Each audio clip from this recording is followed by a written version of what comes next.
It is the week of the NFL draft, so we have to bring you guys our final running back rankings, things that you can go back and dunk on us on for when 3 years from now we know exactly how this class plays out. But we're going to go through our top 20 running backs in tier list format, have the discussions, strengths, weaknesses, athleticism, ideal landing spots, comps, all that good stuff. We'll be doing this for wide receivers, quarterbacks, and tight ends throughout the week as well, because we want to get our final takes refined over the last 3 to 4 months of watching these players, grading these players, prospect model stuff, analytics, film, all that good stuff. So, Danny, you ready to get us kicked off with the clear gem of this class? Oh, I am absolutely ready, and I'm just happy to be back home. We're finally back into the groove a week before the NFL draft. Shout out to BDG guys for throwing on a great trivia down there. Spent the last week over in the New Jersey, New York area, but we're ready to roll up the sleeves, and we're ready to get to work. Absolutely. So let's get us kicked off with Ashton Jeanty, who is both of our running back ones. Running back from Boise State, 5'9", 211 pounds, 21.4 years old as of right now. The strengths, we've documented them on plenty of occasions, but he has elite balance, the movement toolbox, the receiving ability, especially in 2023. Production out the wazoo, 2,500 rushing yards, total yards, this year. Size plus athleticism, he has it all. And then the weaknesses, a couple of fumbles last 2 years, 9 fumbles total. Level of competition, maybe a bit of a concern for some people, although we saw him tear up the Oregon defense and have a decent game against Penn State despite no running room there. And then pass pro, a little bit of a work in progress at this point. With Ashton Jeanty, did not do any athletic testing, but you can just turn your eyeballs on to see the athletic testing on display during the Boise State season. He's legitimately phenomenal. When you take the efficiency metrics, over 5 yards after contact per attempt, 215.1 elusiveness rating, 41% missed tackles forced per attempt, and it is apparent on tape. Actually, Jeanty actually said this himself in the Players Tribune. In a league where tackling is imperative, maybe drafting the guy nobody can tackle is valuable. And we have actually seen reports from an NFL perspective that John Spytek was on the stand talking about the value of a running back and, should you take a running back high? And his answer was basically, if you think he's going to be a gold jacket player, you take the player that can add the most value to your football team. We've also heard reports that maybe the Jacksonville Jaguars could be interested in him at 5. Ultimately, at this point, I'd be extremely shocked if Ashton Jeanty got out of the top 8 in the NFL draft. Yeah, his over-under for his draft position is 6.5 right now. Yeah. And to me, the under feels like an absolute smash because the absolute floor is the Raiders at 6. And I do think the Patriots or the Jaguars or potentially a team trying to trade ahead of the Raiders could be in play for Ashton Jeanty. Regardless, from a fantasy perspective, we're all in. He's the 101, all formats, regardless of what you guys need for your team. Jeanty is the crown jewel of this class. You could probably trade him for a boatload of picks if you absolutely had to. Those of you guys picking 102 to 105 and you need a, staple stud asset for your, potential championship run if you're ready to compete, definitely consider trading up to the 101 for this player because he is an absolute stud.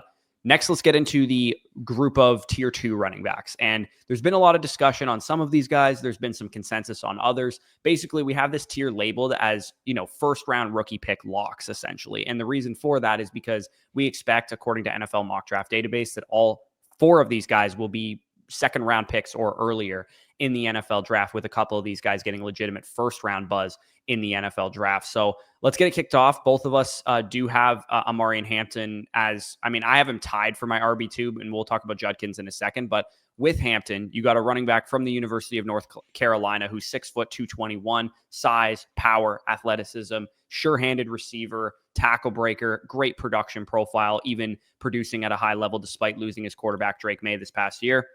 Some of the weaknesses that, have been documented both from us and from other people is some of the foot speed, the agility, the movement repertoire was something that I didn't really see a whole lot of, using stiff arms, spin moves, juke moves, that kind of stuff. And tempoing his runs, I thought was maybe a little bit of a concern for him. But regardless, you got a guy with a 9.7 RAS score, a 93rd percentile speed score, ran a 4.46 at 221 pounds, 92nd percentile jumps as well. Absolute stud. And he is right now, I believe his over-under is about 19.5. On Vegas markets for where he's going to get drafted. So we're talking about a guy that's expected to go off the board potentially around the Denver Broncos at 20. That's basically where they're setting that mark in case he goes to the Broncos or maybe potentially earlier. Yeah, and I was a little bit higher in terms of his elusiveness and ability to tempo his runs, play in that gap scheme that they are running over there with North Carolina. Really, when you're looking at Omarion Hampton, to me, you're thinking of the Jonathan Taylors of the world, the Breece Halls of the world. And people might be asking, well, those guys were early second-round picks.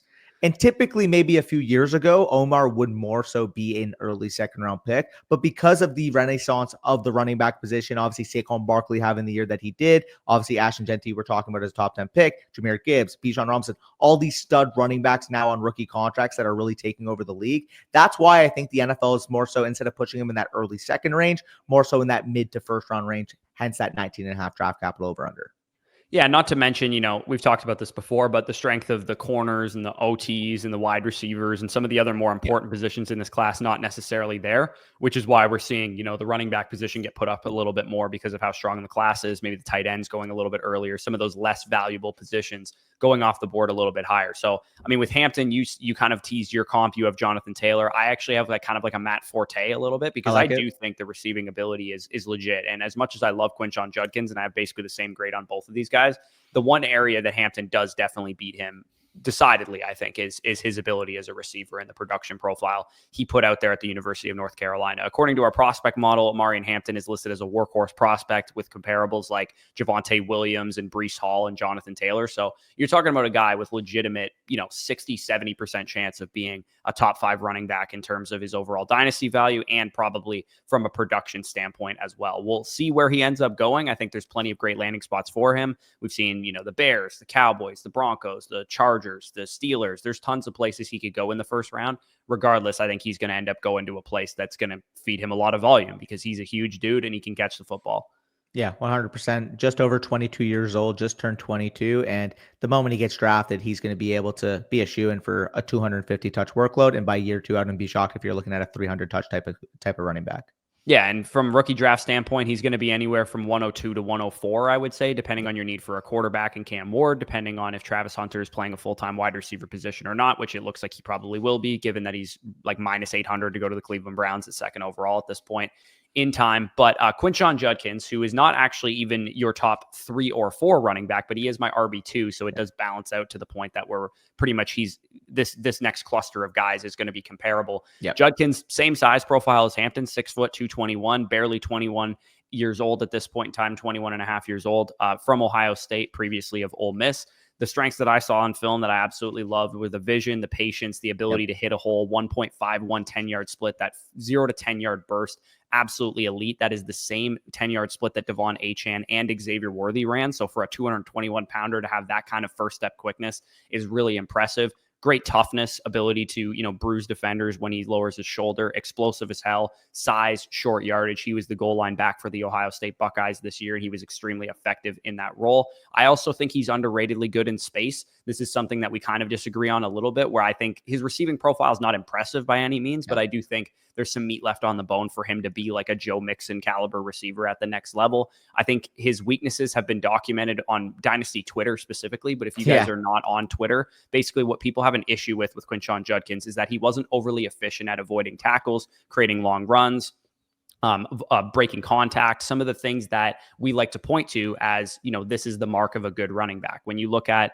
1.12 touchdowns per game as a top 5 mark in the class, that translates to fantasy production. But then when you look at the fact that he only broke a tackle on like 24% of his carries this year, that's something that people point to as maybe a little bit of a red flag to his profile. So with Judkins, I think he has all the opportunity to become one of the better running backs in the league because you simply don't often get top 50 draft capital, elite athleticism, 9.9 RAS score, ran a 4.48 at 221 with a 91st percentile speed and a 94th percentile burst. Yeah, for sure. Just for the most part, I'm comparatively lower in some of those aspects. Like you said, in terms of the receiving ability, didn't quite see it this year. Again, I understand the traits perspective. He could become that way, but we even saw Joe Mixon. He didn't really have that full receiving workload. Hence, by the way, Joe Mixon, my comp for Quinshon Judkins, didn't really have that full receiving workload in the NFL, maybe until year 3, year 4. And I can see Quinshon Judkins maybe coming out the gate a little bit slow in that aspect of his NFL career. Team drafting him 6 foot, 221 pounds, play that between the tackles, roll right away, develop into that true 3-down monster, maybe a year or 2 down the line. That's how I view Quinshon Judkins. However, I will say too, I agree with you in the aspect that Dynasty Twitter is so anti Quinshon Judkins because all they can do is read a spreadsheet where he doesn't pop. It's the KISS principle. Keep it simple, stupid. He's 6 foot, 221 pounds with legitimate burst. Speed score, 91st percentile. Burst score, 94th percentile. Running 4.48 at 221 pounds. He is the prototype of what the NFL is looking for in a second-round caliber back. Now, I do technically have him at RB5. Guys, don't get up in arms. My RBs 3 to 5 are literally separated by 1 grading point. I think depending on the scheme you're running, and for the most part, to be honest, I think quinshon Judkins is the most scheme diverse of the 3 to 5 range. It's just my preference, and I do think if I'm going to evaluate the efficiency metrics from this year, it would more so be dropping him within the tier to 3 to 5 rather than some people saying he's the RB9 in the class. Yeah, the difference, like you said, between you and I is that I value that scheme diversity. The fact that he was a very productive player, especially as a true freshman at Ole Miss, had SEC Freshman of the Year season there, 1,500 rushing yards, 15 plus touchdowns, just an absolute monster. Tapered off as his college career went along, but I've kind of documented a lot of that due to some scheme inefficiency that the Ohio State Buckeyes ran. That's they gave all the sexy carries to Treveyon Henderson, who we'll talk about in a second, but it speaks a lot to Judkins' versatility that he was able to play so many different roles at 2 absolute powerhouse schools that played ranked teams all the time. And I think that's the best way to approach it, because people will look at the usage itself and not the contextualized usage. We saw quinshon Judkins be able to thrive in both gap and zone schemes. And we saw him take, for the most part, all the dirty carries on that Ohio State team. I understand if you put Henderson side by side with Judkins and you look at the efficiency straight up, you're going to think maybe Henderson's 2 or 3 tiers ahead. But when you actually contextualize how they were used in the concept of that offense, in the context of that offense, you'll see Henderson space back, quinshon Judkins between the tackles back, which if you're Chip Kelly and you're running that offense, that is the ideal usage for both of those backs respectively. Yeah, he took a page out of Ben Johnson's book and got his Montgomery and Jahmyr Gibbs. The last thing I just wanted to say on Judkins, too, is people want to stack up efficiency metrics of like RJ Harvey versus quinshon Judkins. Can you imagine how good quinshon Judkins would have been at UCF? Like, that'd be the only question I'd have for people who want to do, breakaway run rates of some of these like small school prospects versus a guy like Judkins playing ranked opponents, playoff caliber teams every single week. Yeah, for sure. No qualms with that. If you want to rank quinshon Judkins up to 3, I mean, you do have him at 2. I personally would have Omar the slight mini tier ahead of this next tier. However, again, regardless, whether it's Judkins, whether it's Henderson, whether it's Kaleb Johnson, we got some pretty special backs this year, hence why they're going to go in the first round of your rookie drafts. Yeah, my comp for Judkins was more like a less receiving adept Todd Gurley as a prospect, where Gurley definitely developed into a great receiver. I don't know if Judkins can quite get to that level as a receiving threat out of the backfield, but I still absolutely love the explosiveness, the burst, and the ability to come in right away like he did in college and basically win out a backfield, because he did it as a freshman over Zach Evans, who was a former 5-star recruit, and he did it as a 3-star recruit coming out of Ole Miss. Exactly. So Treveyon Henderson, his teammate, is the next guy that we have consensus-wise. Both of our RB4s. The 5'10", 202-pound frame would have scared us off a couple of years ago, but he is definitely a little bit more of a unicorn from a lot of different angles. 22 and a half years old, but he was productive pretty much all 4 of his college seasons in his college career when he wasn't injured, which was a big problem for him, his sophomore and junior season specifically. Explosive as hell, big play seeker, elite receiver, probably one of the best in this class, pound for pound, instincts and vision, very, very strong as well. It's just the classic one cut and go guy. Get him in space, let him make somebody miss, let him use his speed. Pass protection has been raved and ranted about by every NFL scout on the planet. Validly. Validly. I was just saying validly. Yeah, validly, exactly. Injury history was a bit of a weakness, like I talked about. Contact balance, a little bit of a weakness. And I think he will end up being in a committee of some kind. We're going to have to wait and see what team he goes to, what kind of backfield split it will be. We've talked about the fits that we love. I love the Broncos with an Audric Estime type of hammer, who, like, we're not scared of Estime taking away a lot of carries, just the dirty stuff, just what Judkins was doing, and maybe even less than what Judkins was doing. Both of our comps are Chicago Bears running back DeAndre Swift. So maybe the Bears would be interested in a guy like Treveyon Henderson, or maybe even a team adopting a Bears-like scheme like what the Raiders are doing with Chip Kelly, his former college coach, coming in. A lot of great fits for Henderson. I think there's a legit shot he goes in the first round. And I do think the Broncos at 20 is the highest he could go. There's some real buzz attaching the Broncos to Treveyon Henderson right now. In fact, their GM, George Paton, says that for the most part, running backs coming up are bad in pass pro, which is pretty funny considering one of the only ones in this class that is good in pass pro is Treveyon Henderson. We've also, of course, heard Sean Payton say, I want a joker into my offense, a guy that can be that true receiving threat, dynamic receiving threat of the backfield. We've seen Treveyon Henderson do that in the college football playoff. With Treveyon Henderson, it's actually funny because if you remember from his true freshman year, people were saying, is this going to be the next Bijan Robinson? This is a guy that averaged 7 yards per touch as a true freshman at Ohio State. And of course, he hasn't quite lived up to that expectation. But the fact of the matter is he's a clear top 5 running back in this class. I do think he'll end up going higher than the guy I have as my number 3 back. So by the time that rookie draft's rolled around, if there is a concise difference in their draft capital, I will have to make that readjustment.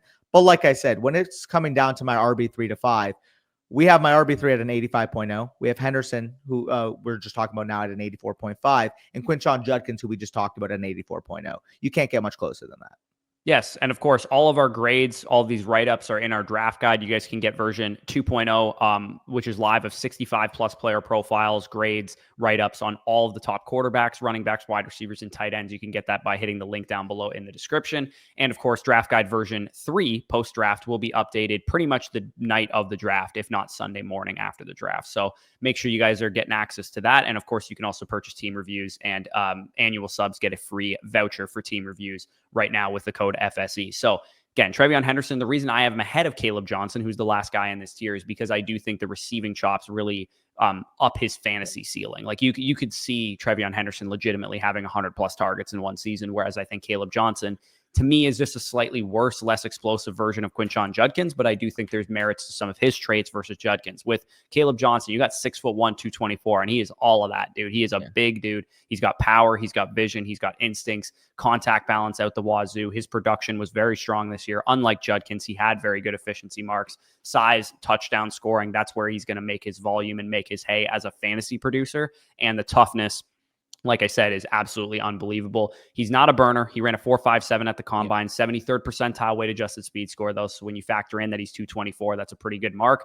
Pass blocking lapses is something that I saw on tape from him. He has the size, just needs to, recommit himself, get a firmer base, and diagnose a little bit faster. Yeah, exactly. And he is lacking some elite traits at this point in time, in my opinion. I think he has a couple really strong traits, but not maybe anything super, super elite. His unofficial RAS score, because all he did was actually run, is 8.0. So he's athletic enough. Like, we have David Montgomery and James Conner respectively as our 2 comps, but you can make the argument he might even be slightly a little bit ahead of those guys athletically, more so maybe in the vein of like a Zach Charbonnet athletically.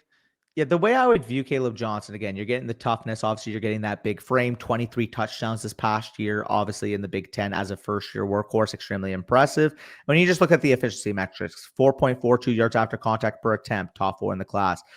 We're looking at a guy that can handle a full-fledged 20, 25 touch per game type of workload at the next level.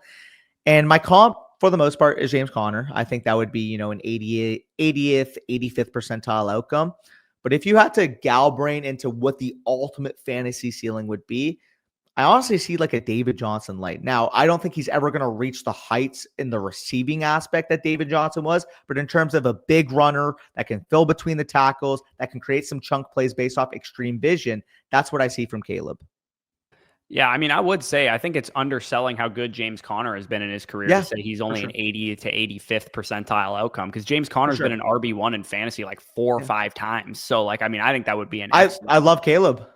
Yeah, that would be an excellent range of outcomes for him. And I said Montgomery too. I think also a multi-time RB1 finisher and consistently an RB2 or better every single year. Yeah, I mean, he has quite literally 15 out of 15 contact balance. When you watch this guy at Iowa, guys just shed off of him with ease. It's almost like he didn't have to put much effort into getting guys off of his base. You can see all of that 6'1", 224 pounds when you see him running downhill. Yeah, absolutely. So Kaleb, the one concern for him right now, unlike probably these other 3 guys in this tier, is does he go in round 2? Because he is kind of, NFL mock draft database wise projected to go near the tail end of the second round. And I think it would be ideal if he did go in the second round as opposed to in round 3, just for hit rate purposes. We know there's a little bit of a drop off there. So hopefully Kaleb Johnson does get that draft capital. Like I said, hopefully the 4.57 didn't burn him too much, because I think it's possible if he had ran a 4.51 or something like that, he might be considered more as like an early second round pick as opposed to a late second, early third. And in terms of dynasty rookie drafts for all these guys, assuming the capital's there and we get, opportunities for volume and they don't go to like the Saints or some weird landing spot we're not expecting, I would say that all four of these guys really in this tier should be anywhere from like the 104 to the 111, 112 in rookie drafts. Outside of maybe Omar, who might end up being the 103. Yeah, absolutely. So let's get into this next tier of guys, which we have labeled as second round rookie picks. Now, quick disclaimer on this tier before we go any further. If players in the tier below them go high enough in the draft, second or third round draft capital, it's very possible they join this group of guys. But the reason we have only 3 players in this second round rookie picks tier as of right now is because the running back position is an opportunity-based position. We need to know how high of draft capital these guys are getting. And from a talent perspective, we view Byshell Tootin from Virginia Tech, Dylan Sampson from Tennessee, and Cam Scadaboo from Arizona State as guys that can legitimately be second round or third round NFL draft players because of what they bring to the table. Each one of them has an elite trait, and each one of them should be highly valued by NFL teams. But if a Damian Martinez, a DJ Giddens, an RJ Harvey, a Devin Neal goes in round 2 or goes in early round 3 or something, we could definitely be very comfortable spending mid second round rookie picks on those players as well. But we can get it kicked off with Tootin, who is consensus wise our RB6. He's my 6. He is your 7. Elite speed. We saw him run a 4.32 at the combine at 5'9", 206. Receiving ability, very, very strong as well. Agile, spry in space, solid size for a guy who is so explosive too. Sometimes you see these Devon Achane caliber, size profiles, and he's got a little bit of meat on his bones compared to Achane. Analytics profile is very solid. Pass protection is an issue. Rushing instinct's a little bit of an issue. Doesn't really know how to tempo his runs at this point in time. He kind of is just all speed all the time.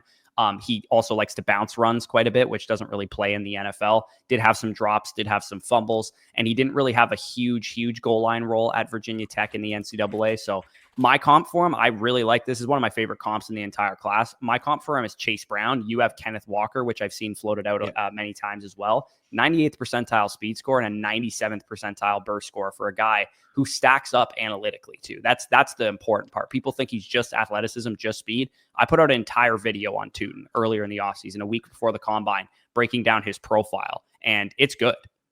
Yeah, and when you're looking at Tootin, I think he's your prototypical wide zone scheme. We think, for example, last year, a guy like Isaac Guerrero going to the San Francisco 49ers. I can see maybe if the Miami Dolphins want to replicate some of the Raheem Mostert production, they brought him in. I think Tootin's range in the draft for the most part is probably in that 60 to 100 range, if I were to guess.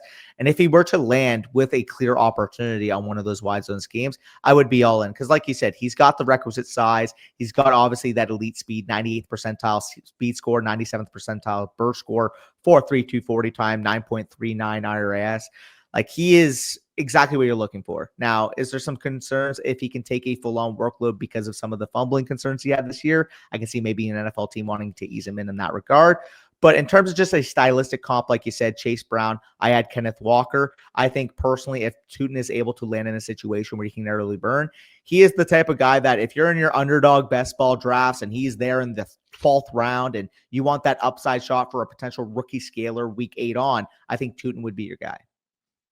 Yeah, absolutely. He's got such a great skill set. I think it's so underrated how good of a receiver he was too. And I mean, when you have points above average, so like EPA per play, when you're first in the class and you're able to make people miss and you have the athleticism and you actually have the size and you were productive and you're only 22 years old, like that's a really, really solid second round bet to take in a rookie draft, like we said. So love Tootin. Obviously, we're a little bit higher on him than the NFL seems to be because he is actually ranked right now on NFL mock draft database as the RB12 in terms of his overall where he's going off the board in mocks at 128th overall. So hopefully he doesn't go in the 4th round like he's listed as potentially going. We want the draft capital for Tootin. Hopefully we get it. Obviously, post-draft, this list will change depending on where these guys go, how high of capital they have, and what landing spots they went to. But from a pure talent standpoint, we're up there with Byshell Tootin at RB6.5, technically, because I have him at 6, you have him at 7. And the next player we have here is Dylan Sampson from Tennessee. Very similar size profile, 5'8", 201 pounds,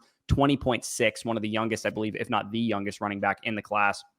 vision, elite speed, space back, agility, and age profile. He has a lot of exciting traits. He is undersized. He does have to kind of work on a little bit of play strength, and he wasn't great in pass protection, and he also had some ball security issues. But for a one-year starter to be as advanced as he was, instincts-wise, it's really impressive. And I think a lot of people are excited about Dylan Sampson. His best comparable player is definitely Devon Achane. He stacks up very well with Devon Achane in the prospect model. He's actually a little bigger than Devon Achane, even though he ran a 4.42 at his pro day, not quite as fast as what Achane ran. He is an excellent prospect, man. He is a really, really intriguing second round dart throw, especially if he goes to one of those wide zone schemes. I get giddy thinking about Dylan Sampson. When you just combine everything about his profile, less than 21 years old, first year workhorse this past year at Tennessee. And what do we go out and see? We see him go out there and have 22 rushing touchdowns at sub 205 pounds. Another stat actually from Hayden Winks. He had 36 2-yard or less situations this year, and he converted 33 of them. Dylan Sampson, despite being sub 205 pounds, 92% conversion rate on short yardage runs. When you combine the toughness between the tackles, underrated toughness, by the way, because considering the fact that if he were to bulk up to 208, 209, 210, I think you get even a little bit more meat left on the bone from a contact balance perspective. He's elusive in space. Obviously, has burners running 4.42 at his pro day, I believe. And the comp would be, so you had Devon Achane. I see a little bit of CJ Spiller in this game too, once CJ Spiller kind of had that breakout with the Buffalo Bills. Another one that I've seen floated out, which you're going to be familiar with, especially given just the underrated running instincts that we saw as a first-year starter this year. I do see a little bit of your boy Bucky Irving with Dylan Sampson for sure. Yeah, he's a weird projection because I don't think 0 to 10 yards he's quite as explosive as Devon Achane, and I do think he's more explosive than Bucky Irving. But I think the difference between him and Irving is the grade differential actually that you and I have, because I'm a little bit lower on Sampson than you because I'm at RB8. Is you do believe he has a little bit more ability to break tackles than I do. That's pretty much the difference between the two of our grades. So again, I like Sampson. I think he does need to put on a little bit of size, put on a little bit of mass, but here's the bright side. He can't even drink legally right now. So he's not even grown into his like adult body yet. Like for reference, my grade on him is at an 84.0, and that is just right behind the top 5 tiers. So I would almost consider it a 3 to 6 with how close I have Sampson to those guys. Yeah. I think to me that's a bit steep on Sampson, but I totally get it. And similar to what I was like with Achane in the 2020 class 3 class that was, I was very much kind of a little bit hands off of Achane pre-draft. And then once he went to the Dolphins, I was all the way in. Yeah. And I think that's fair to say that as a younger back, you kind of want to see where he lands, see what type of scheme he's running in right away. Like if he gets drafted, let's just say to the Rams, and right away, okay, he's behind Kyron. Maybe it's a one-way, 1B situation, but long-term he can develop into that Bucky Irving. Like, it's kind of funny. What if Kyron is the Rashad White to Dylan Sampson's Bucky Irving? Yeah, like I wouldn't put it out of the range of outcomes that I have him over Caleb Johnson post-draft, depending on where Caleb Johnson goes. If they're both third-round picks, for example, if Sampson is a Ram or Sampson is one of these wide zone schemes that could use a long-term player like that. But yeah, they're all these guys in this tier are definitely going to be good mid-round 2 dart throws. And Cam Scadaboo, the other guy that we're going to talk about, 5'10", 219, 23 years old. So a little bit older, also doesn't have the juice that these other guys have. Ran a 4.65, give or take 4.62 to 4.65 at his pro day, as was reported. That's a 45th percentile speed score. So not quite the level of juice that we're seeing, but he runs like a pinball machine, man. He has absolutely elite contact balance. The footwork for a guy of this size, also very impressive. So tough. Excellent receiver. Like honestly, pound for pound, one of the best receiving profiles in this class. And from like a market share production standpoint, he actually has the best receiving profile in this class. And some of his comps in the prospect model come up as like Alvin Kamara types as a result of that. So when you combine that PPR level skill set with a guy who can carry a workload, the long speed is less important. The pass protection, which was a bit of an issue, is less important. His awareness off the ball, his, lack of an elite trait outside of that receiving ability is less important. So the real issue here, and I heard DJ say this, is like, I think the NFL thinks he has no juice. So we're hoping that's not the case, because as of now, in terms of consensus big board rank, he's expected to go off the board 81st overall. So that's a good third round capital. We would love that all day as a mid-second round rookie pick. But if he slides further than that because the NFL thinks he has no juice, then that would be a problem. Yeah, and that would be the problem in terms of a stylistic comp. You had a thick Kyron. I had a Mark Ingram type, which similar vibe. You're getting these stockier running backs with juice, with violence between the tackles. That is exactly what you get with Cam Scadaboo. With Cam Scadaboo, if you were to just not have the athleticism threshold in your brain when you're thinking about his prospect profile, because when you're looking solely at the metrics, 543 receiving yards, 94.6 PFF rushing grade, 1.92 yards per route run, first, third, and first in the class. Yeah, like the metrics stack up so well in the prospect model that it's impossible not to have him as an RB1 upside prospect. Like even the underrated things like the advanced metrics, 55.1% positive play rate. So you're talking, are you losing yards? Are you doing what you're not supposed to do? That's never the case almost with Cam Scadaboo. He was third in the class in that metric. Talking about carrying a backfield workload, 78.52% backfield dominator rating this year. And he also had 2.41 best season yards per team play, which was the second highest mark of any running back in this class. So you're looking at a dude who carried the load. Name one other player at Arizona State who was invited to the combine. There was zero. There was zero other players. It was all Cam Scadaboo, and they almost beat Texas in the college football playoff. And I still remember that was the main game I remember watching Cam Scadaboo. And what was the first thing I did in our group chat, Corey? Sent a picture of me shirtless saying, that's how you run the goddamn football. Because, dude, when you watch this guy play and you played football in the past, he just has such a violent running style that you appreciate. He's a bat out of hell. He doesn't want to go down, and he absorbed contact like one of the top 3 or 5 backs in that regard in this class. And it really truly sucks that the NFL does view the speed as a limiting factor, what could potentially impact his draft capital. Because if you told me that the NFL was not worried about it, think of exactly what I was excited about potentially Carson Steele being last year. Cam Scadaboo actually is. Yeah, absolutely. I think a lot of people have the James Conner comp for him too. I know that's a popular one, and I think honestly, I think he's a much better receiver than James Conner. Yeah. But I don't think obviously he's quite the refined runner yet because he's in college still and not a 7-year, 8-year NFL vet. But next tier of guys, and again, all these guys could jump up a tier depending on their draft capital. As of now, I would say conservatively, we're projecting these guys to be as high as late second round rookie picks and as low as kind of mid to late third round rookie picks, depending on if they're a third round NFL draft pick versus like a fifth round NFL draft pick. So Damian Martinez is the first guy that we're going to talk about here. Both of us have him RB9 in the class, 6 foot, 217.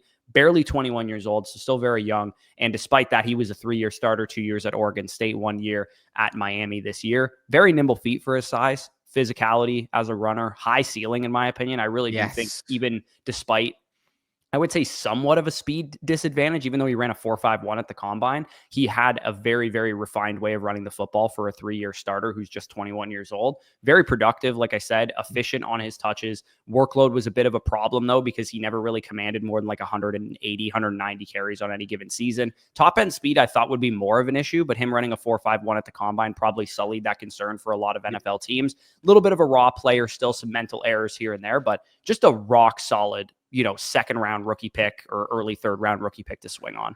And I think also something that was pretty indicative. I'm assuming his play weight once he gets to the NFL will go back up, but we did see a guy that was listed 232 pounds in college, weigh in at 217 pounds when he tested in. So he is very polarizing. Again, he's still only 21 years old. People will point to the fact that maybe we wanted to see some more receiving production. I do think that is a valid concern.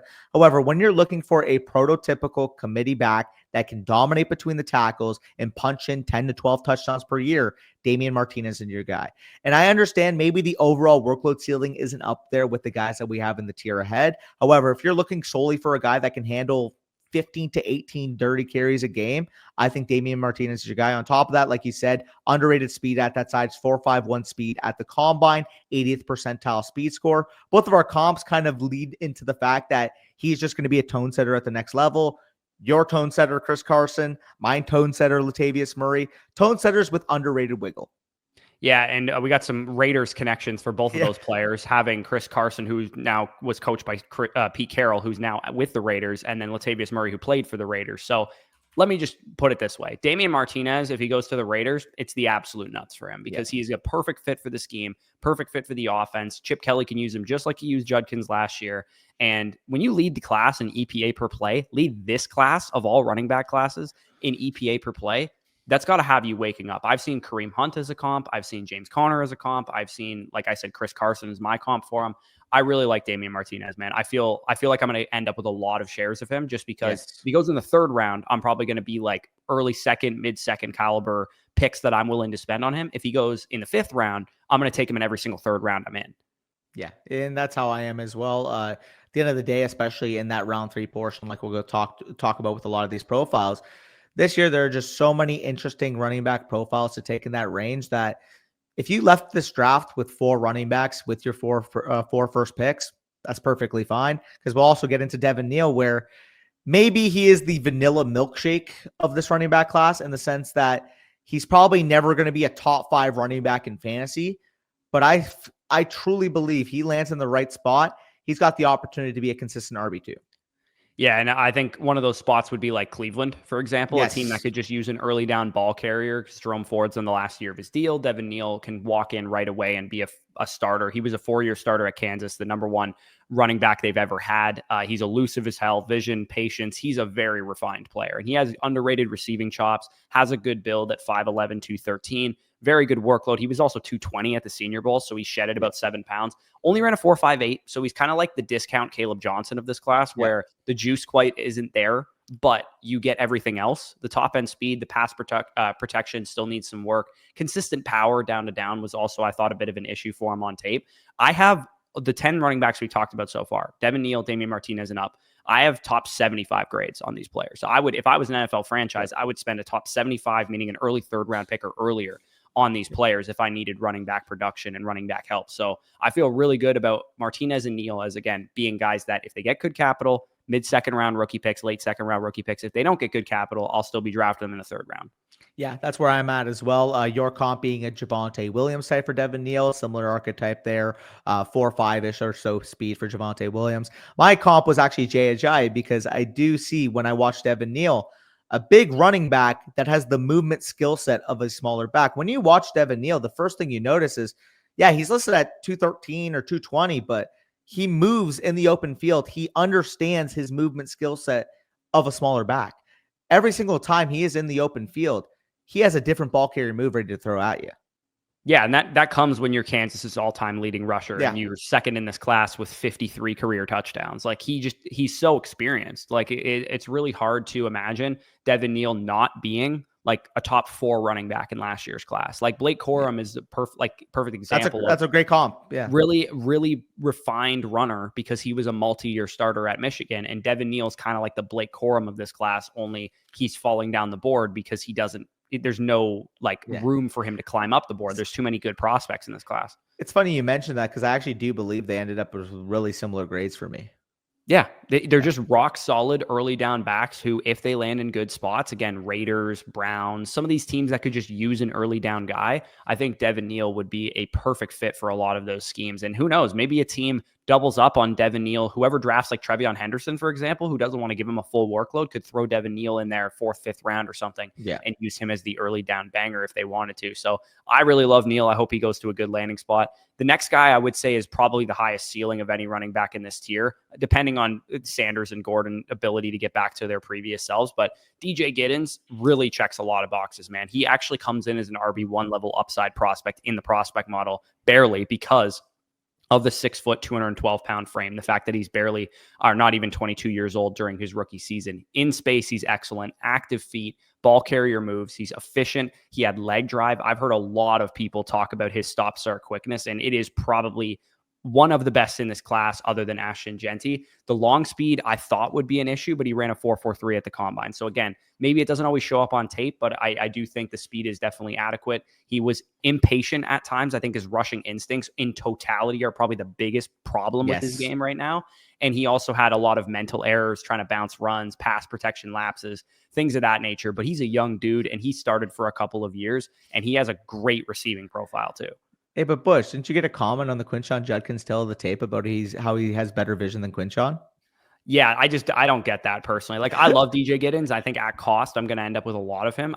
He does not have the vision and the instincts, the patience, the ability to tempo runs, the anticipation to set up blocks. It just doesn't exist for him right now. He needs to develop that part of his game. Yeah, and I completely agree with you for what it's worth. I just wanted to be playful there. He reminds me a lot of Kenyon Drake, where Kenyon Drake was a part-time type of running back. You saw the efficiency, you saw some juice in the receiving game. He finally got his opportunity that 1 year with Arizona, really tore it up down the stretch. I can see DJ Giddens having a year where he finishes as the RB8 in fantasy football, and he might actually end up being one of the best sell highs after that season. So when I look at DJ Giddens, again, you're getting the athleticism. You're getting the 212-pound size.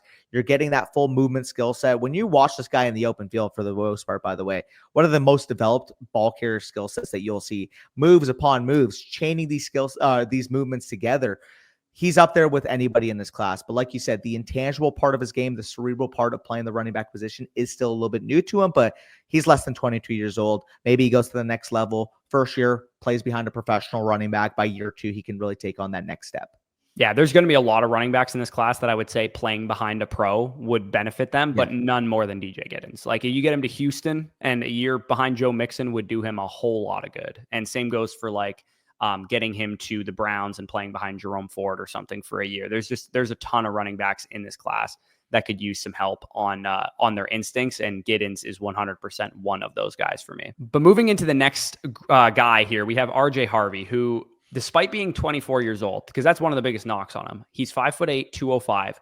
I don't mean to sound hyperbolic here, and I don't mean to number scout, but he does look a lot like Bucky Irving when you watch him. He looks a lot like Bucky Irving. Elusiveness, toughness, with power, despite being semi-undersized. He just looks like a smart bowling ball out there with like a GPS tracker on him. Capable receiver, 3-year producer, even despite being a little bit older, because I think the one red flag with his profile is if he was only productive this year, but he's been good for like 3 seasons now. So it's not like he's just producing at 24 years old. Again, older prospect, probably the worst pass protecting running back in this class, or damn near close to it. And that was exactly what Bucky Irving needed to work on coming out of Oregon as well. And the level of competition, kind of the fact that he's a scat back projection, going to hold his ceiling back a little bit. But the NFL likes this dude, and I have a feeling he's going to be a 3rd-round NFL draft pick. Yeah, and I think the main reason why he would lag a little bit behind a Giddens or a Martinez or a Neal specifically, again, he's very close to those guys. He's both of our RB12s, but just knowing the aspect that he is 24, if he did have even a good season in the NFL versus those guys having a good season in their rookie seasons, well, guess what? The Dynasty community would then say, well, he's a 25-year-old running back. Now you got to sell high. Versus if Giddens were to have a really good rookie season, or like I said, Martinez or Neal, because they are younger, I feel like the Dynasty market would kind of bake in their age on top of that as well. But regardless, when you're just talking about pure ability, like you said with RJ Harvey, very explosive, very, very smart in space, very refined runner, which you'd expect at 24 years old, but he actually is, which we can point to. And we both kind of had that James Cook comp, because if you do remember from James Cook, he was a little bit older getting out, was a little bit undersized. And obviously we've seen what he's developed into with Buffalo. And in fact, one of the main cons, I would say, of James Cook's projection was, would he ever become a full-fledged goal line back? Well, guess what? He had, 16 rushing touchdowns this year? He did. Yeah, it did take him 3 seasons, though, and RJ Harvey would be like 26 and a half years old by then. So that's, again, one of those concerns that you'd have with Harvey. But if he can hit the ground running as a rookie, he almost kind of is like the better Ray Davis of this class, because Ray Davis had decent film, decent tape, but I think Harvey's tape is better. But Ray Davis coming into the NFL was like 24. So if we were thinking, okay, Ray Davis has a great rookie season, we would have all been talking about selling him high too. So he's a really interesting prospect. I'm not going to lie. I think if you get him to a team that just wants to go cheap at the running back position, maybe the Cowboys really pass on running backs early and they grab RJ Harvey in like the 4th round or the 3rd round, I would feel really excited about what he's able to do right away in the NFL, because he was a 3-year producer and he's ready to play immediately. Yeah, and while he's not a freak athlete, an 8.48 RAS you're taking every single time for a guy that's probably going to go between the round 3 to 5 range.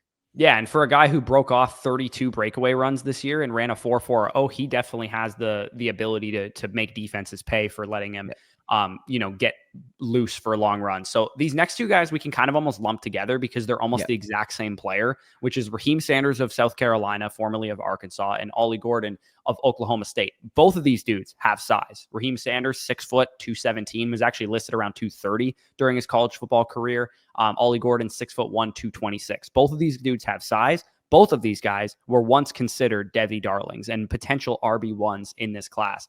Raheem Sanders, after his 2022 season, we were talking about, is it Sanders? Is it Henderson? Is it Braylon Allen? Is it Trey Benson as the RB1 in last year's class? He obviously has an injury-riddled 2023 season, goes and transfers to South Carolina, which is where he's from, he shows off the size, the goal line ability, the breakaway runs, the power, the nimble feet, the receiving traits that I think really give him his ceiling of a Ramondre Stevenson plus, kind of like a speedy Ramondre Stevenson. That's what Raheem Sanders could be at the next level, but his injury history is a problem. It could result in him going in like the 6th round of the NFL draft legitimately. I think that if he falls in the NFL draft, his medicals were bad, in my opinion. I think that's probably what happened. He's an older prospect. The agility was not great. He ran like a 10th percentile agility score, and his pass pro also not great. That's the other thing too. Yeah. And it's so funny because you look at a 202-pound soaking wet running back like Treveyon Henderson being an absolute stud in pass pro, and you look at a 217-pounder like Sanders struggling in that aspect, and people will always say it's like, oh, the bigger back is the one that should be in pass pro. It's like, no, the one that's good at pass pro should be in pass pro. Yeah, especially when you can diagnose like Henderson can, because if he could, Sanders would put people in hospitals with his size advantage that Henderson does. Because I mean, for sure, Henderson sends people to the shadow realm in pass protection. Like you don't need to be big to be good in pass protection. Sanders mentally just isn't there right now. And the same can be said for Ollie Gordon. And we're on official knucklehead watch with him because I legit think he could go undrafted, like legitimately. I think it's actually possible that he is such a knucklehead he goes undrafted because he was caught with tequila and vodka bottles driving under the influence, and it could affect his season, or it did affect his season in 2024. He looked slow, didn't have the same burst that we saw in his Doak Walker award-winning 2023 season. The receiving ability on the 2023 tape, again, we pretty much had to scout his 2023 tape and hope at this point with Ollie Gordon.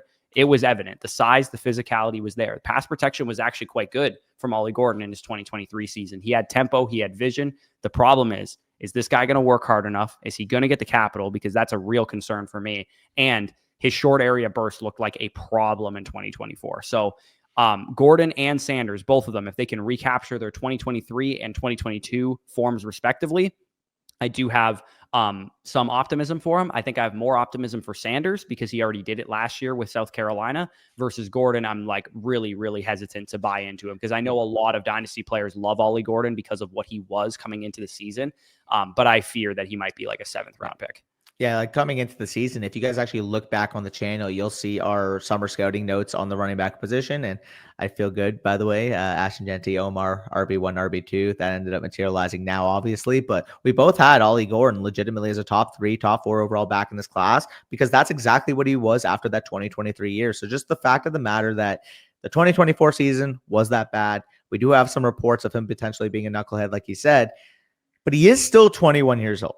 So there is meat left on the bone where if he can develop that work ethic, if he can get back to that 2023 play, he has a big time upside shot in this range, maybe develops into a Najee Harris style type of runner.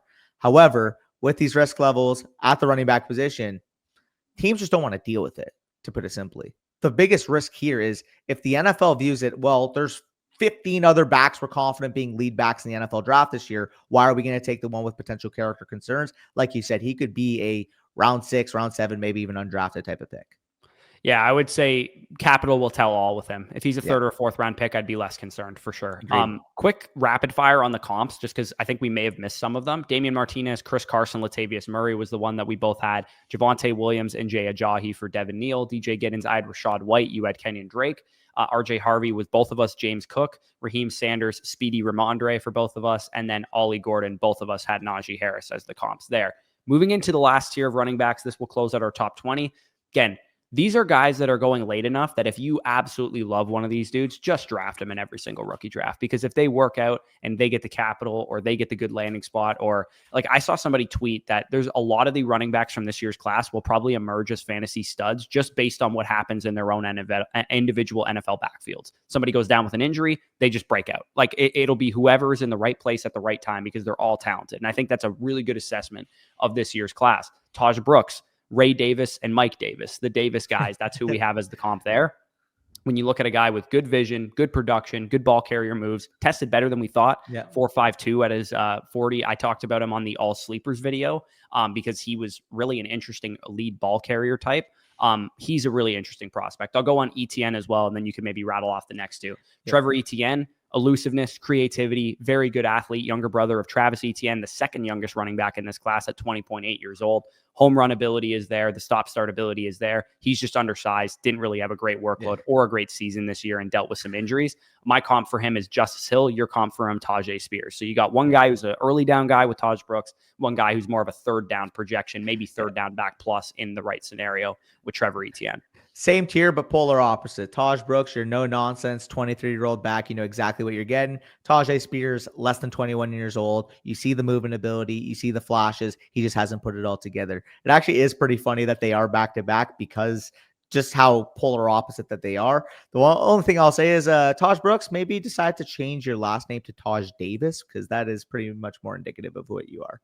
Yeah, absolutely. And then Woody Marks, more experienced kind of version of Trevor Etienne, where you got a 24-year-old running back, again, the oldest running back in this class, even older than RJ Harvey.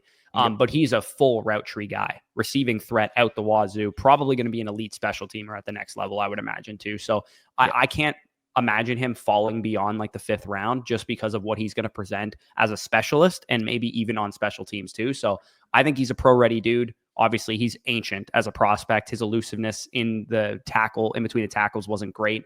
I like it a little more wise, also not great. My comp for him was Myles Gaskin. I thought he could have like a nice, relevant fantasy stretch if in the right landing spot like Gaskin was. Yeah, and while I don't think he'll have the peak season of my comp in terms of the overall career, barring that one season where he was kind of more so that high-end handcuff, he can fill and give you some productive weeks if the starter was out. Does remind me a lot of Giovanni Bernard. And in terms of the actual physical measurables, 5'10", 207, Giovanni Bernard a little bit rocked up at that short height as well. I can see him having, again, outside of that one peak season where Giovanni Bernard was quite literally a really, really good fantasy football running back, the kind of spot starter that you get, especially if you're drafting round 13 in your best ball drafts and you can get 2 usable weeks. I can see Woody Marks being that guy. And not to mention, by the way, if you're an NFL team, you're getting a ready-made third down back. Yeah, and Giovanni Bernard, an absolute Buccaneer great. So Jarquez Hunter is the guy that you have much higher than me. Yes. I am at 22, you am at 15. My comp for him was like a Pierre Strong because I think the elusiveness is pretty solid. The breakaway runs are there. Contact balance was decent. Toughness was good. Athleticism, pretty solid. 80th percentile speed score, 4.44 in the 40-yard dash. But he is a little bit undersized at 5'9", 204, a little bit older. And I felt like there was more meat left on the bone for him to be better. I wanted to see more explosive elite traits out of him, and I just didn't really see that. Like, to me, he strikes me as the type of guy that some people will get excited about because you can kind of squint and see a decent profile. But for me, I looked at him and I'm like, I think this is more of like a third back on an NFL team, and maybe in the right landing spot can develop into like a handcuff with upside. See, I was just way higher on those aspects of his game. I thought he was, we had the same grade on the contact balance. I thought he was a lot more elusiveness than you were able to give him credit for. 140.5 elusiveness rating, 4th in this class. You see the broken tackle percentage, 3rd in this class, 12.4% breakaway percentage, 3rd in this class, and 34.3 missed tackles force percentage, 3rd in this class. I just saw a really elusive, really, for the most part, a guy that, despite the inexperience, and I think this is the other big difference in our grades, I thought he was a much more cerebral of a runner than you gave him credit for. You had the 4 out of 7.5. I had the 6 out of 7.5. I just thought the way he tempoed runs behind the line of scrimmage, the way he picked his gaps, the way he got upfield, exploded, reminds me a lot of Jaylen Warren. I do think that, is he a year 1 starter? No. But like Jaylen Warren, if he can kind of be that second back, maybe it takes a couple years, and then by year 3, we're talking about him having a Jaylen Warren, Tony Pollard potential ascension. That is how I view Jarquez Hunter. He's got the requisite size. He's got the requisite ability on all 3 downs, in my opinion, which is another thing we disagreed on. I thought he was a much better receiver out of the backfield than you did. This is just a disagreement in evaluation. Yeah, I think a good career ascension for him would be like Alexander Madison, where like you start out behind maybe like a stud back, and then you're developing into like a handcuff with upside year 1, year 2, and then maybe you get a shot to start for the team in year 3. I think I would consider that a really good range of outcomes for Jarquez Hunter. But he's an interesting player. I personally preferred Brashard Smith, I have a few spots higher than him, because I think he has 2 absolutely elite traits. And that's his ability to affect the game as a receiver. I think he's actually one of the better pure receiving backs in this class. And he's explosive as hell. He's 4.39 speed. You see it on tape. My comp for him was Nyheim Hines, another one of these guys that I think will go maybe a little bit higher than people think because of some return ability. Some ability on special teams. So I actually really, really like him. And I know a couple people that I trust really like him too. Like Angelo absolutely loves him. He thinks he's one of the best 10 running backs in this class. Change of pace. back is probably the projection given the 5'10", 194 pound frame. But as a 22-year-old, for a guy who was like literally first in this class in receiving grade this year, 90.8 PFF receiving grade, dude, he could develop into, like I said, kind of like a Nyheim Hines level fantasy asset, maybe even more, because I think he has a little bit of room to maybe add 5 to 10 pounds. It's funny because you had the Nyheim Hines, and the comp that I actually have for him is one that you used earlier on, I believe, with Trevor Etienne. I actually thought he reminded me a good amount of Justice Hill, which, again, similar archetype of back, third down back, good in space. That's exactly what you're getting with Brashard Smith. He's one of the literal players in this class. What you see is what you get with Brashard Smith. Is he ever going to be a 20 touch per game back? No. But is he going to be able to be a back that can handle 7 to 8 carries, 6 targets on any given game? That's kind of how I see him end up developing. Yeah, and I know this is a lofty comp, and for every Austin Eckler, there's 15 Nyheim Hines, Justice Hill types. But I really, really do think he has the frame to be able to add to get to 205 to 10, and maybe have a career like Austin Eckler's. Maybe not the RB1 upside overall, but like by year 3, he's actually a starting caliber running back. Yeah, no, I could see it. There are definitely traits there. Just personally preferred a guy like Jarquez Hunter. He's definitely one of my favorite, like, 4th round dart throws for sure, depending on where he goes, too. Because if he's like a 4th round pick, I'm going to be probably needing to take him in the 3rd round, but definitely a decent player. The last guy that we have closing out our top 20, and we'll maybe rattle off an honorable mention or two, is Jordan James from Oregon. One guy that you were very high on going into the season. Didn't quite have the season we were hoping for, but he's physical, has good vision, good toughness, was good on the goal line. Pass pro, actually a strength of his. He just doesn't really have much of a creative skill set or top end juice, like 4.55 40. Again, the elusiveness, the contact balance, he's capable in those areas, but I wouldn't say he's electric by any means.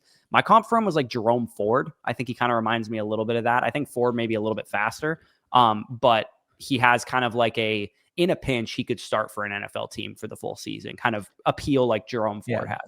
Yeah, Khalil Herbert type for me, similar archetype in the sense that he's never truly going to be a full-fledged starter, but if you do get a spot week from him here or there, we've seen Herbert be efficient on the ground. I think Herbert was a better prospect, better comparative talent coming out because I thought he moved a little bit better, but at the same time, I do see that semblance. Tough between the tackles, showed this year that he could score touchdowns this year as well at Oregon. He's interesting, but in a class of interesting backs, he's less interesting. I honestly think he should have went back to school because he's 21 years old right now. And if he started for another year, I think he probably would have a better profile for sure. Especially given that next year's class won't nearly be as deep as this year. So that him and Etienne both, I think, probably should have gone back to school. But at the same time, I mean, they're really young. Like, they're moldable pieces of clay for an NFL team, especially if you're going to really fade the running back position hard. You don't want to take one till round 5 or round 6 where James is probably going to go. I think he's an interesting player. One honorable mention I want to fire out there is Jaden Blue of my Texas Longhorns. One of these other Brashard Smith type of guys. He ran a 4.38 at the combine. Pure receiving back, going to help you out on special teams. My comp for him was Ty Johnson. I thought he could be kind of like a Ty Johnson caliber player. What the Bills have used Ty Johnson as has been honestly more beneficial for real life than it has been for fantasy. But Jaden Blue's interesting. He's the one guy that I do have inside my top 20 that didn't make this list.